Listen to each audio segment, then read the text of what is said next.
Wagubub! Wagubub! Tingnan mo Tingnan natin. Brother Dignity and resign as Vice President and run in 2028 para mapahiga siya ng postulado. Dahil sa mga tinignan nila Oh, lol! Medyo bouncy yung yung audio. napakalakas niya. Yun nga mga naisip. Okay. Ito yung sinabi niya. Na dapat na lang daw si Inday Sara mag-resign na lang sa pagka-vice presidente. Para umano, makatakbo pa siya sa pagka-presidente sa 2028 para mapahiya daw kasi matalo si Inday. Kasi pag ma-impeach daw si Inday Sara, hindi na pwedeng tatakbo. Feeling naman, ma-impeach talaga. Sige nga, sino ang pambato nyo sa 2028? Don. Sabi mo matatalo si Inday Sara na 2028. Kami, pambato talaga namin si Inday Sara.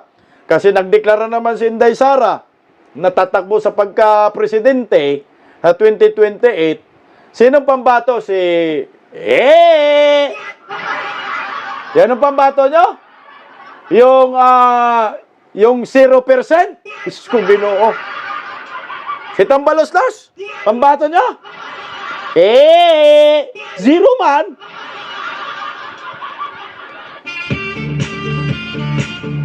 Si Tolpo, pambato mo, zero rin. Asa ka bang matatalo si Inday? Talunin mo yan. Kahit magsama-sama pa kayo. 41%. Magamang Duterte. Ito yung pinakalitest kasi wala pang sumunod Meron? So sa social media nga, kahit marami kayong trolls, talo na kayo Si Pacquiao daw, magtatalo kay Inday Sara? Manny, bili ka na lang ng suka, Manny. Manny, bili ka suka, Manny. Boxing na lang doon. Tingnan mo yung kamay ni Gadon, may mannerism siya.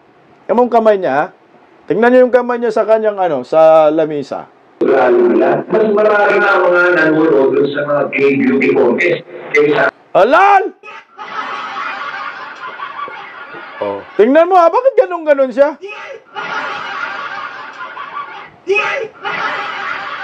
Yung hakbang Maisog Rally daw, mas marami pa daw yung mga nag-attend sa gay beauty contest.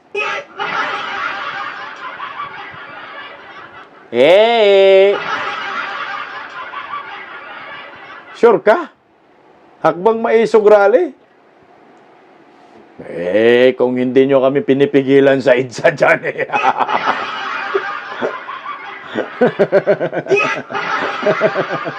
Ano yung gano'n niya, kumpas? Gano'n. Alam mo, Gadon, para kang pusa.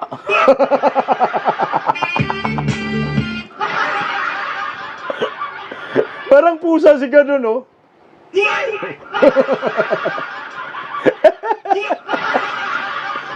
Lalo na pag pupunta ka sa Divisoria, sa Binondo, marami siyang kapareho. Ganun lagi,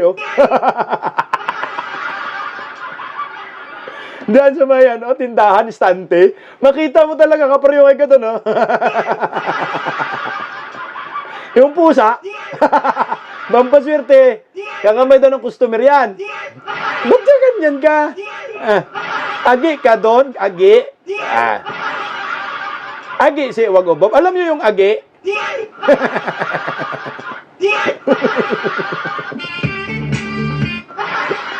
Sinang nakakalam ng agi? Agi. Tao. Alam mo agi, tao? Bayot. Akla man. Bayot man si Gadon. Bakit ka ganun-ganon? Yeah, awards man.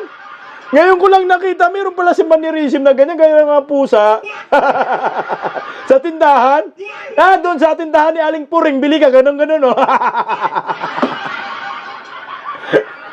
Yung tindahan ni Aling Puring.